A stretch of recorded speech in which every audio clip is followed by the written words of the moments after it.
Show me a blessed life, and I guarantee that there's a praying mother that contributed to it. The prayers of our mothers not only have led us to receive our salvation, but in many instances, they have saved our lives.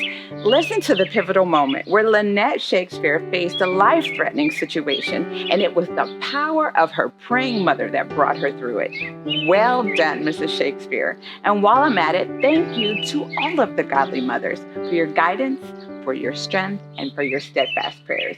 I'm Claudia Parker, and 5 Minutes of Faith starts now. I'm Lynette Shakespeare, actress, writer, director, here on 5 Minutes of Faith with Claudia Parker. I have experienced God since I was a very young girl, whether it's been through dreams or me feeling His presence. So I would say from like the age of 8. My mom has been a minister since before I was born.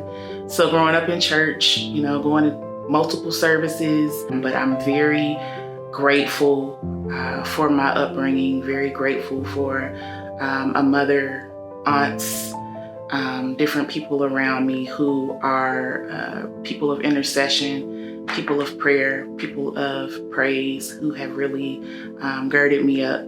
Because it's one thing to say, oh, I believe in God and who He is, but it's another thing to know that He sent us a comforter. In June of 2007, I gave birth to an amazing, beautiful 6 pounds, 2 ounces baby boy.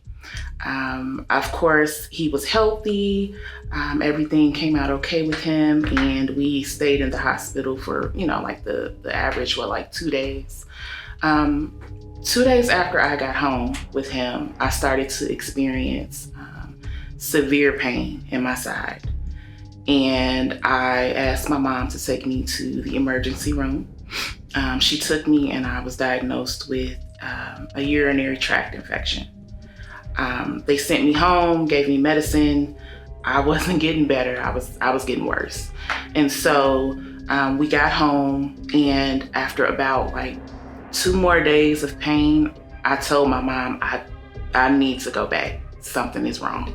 I couldn't even get in the ER good before they were like, we need to rush you into surgery.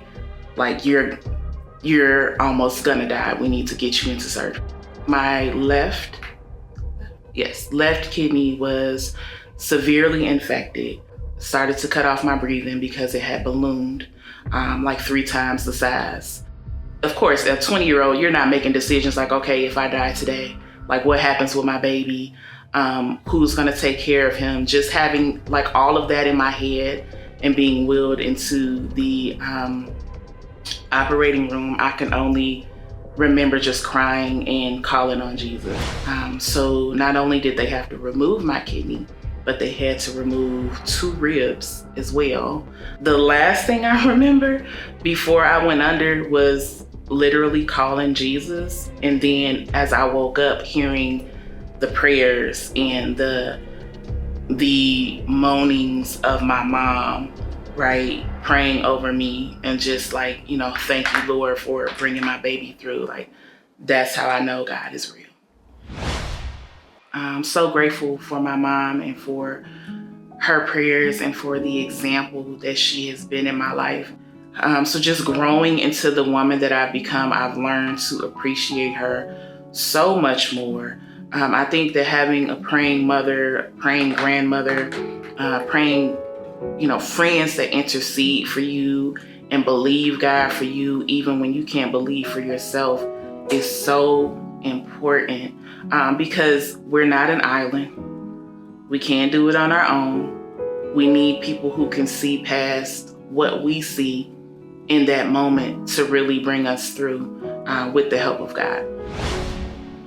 I don't necessarily always feel like I'm the best mom, or I have the right tools, or maybe I don't feel as though he's getting those lessons I'm trying to teach him. But there are the quiet moments when he'll come and he'll say, hey, Mom, this happened, or I'm thinking about this, or hey, Mom, you're doing a great job.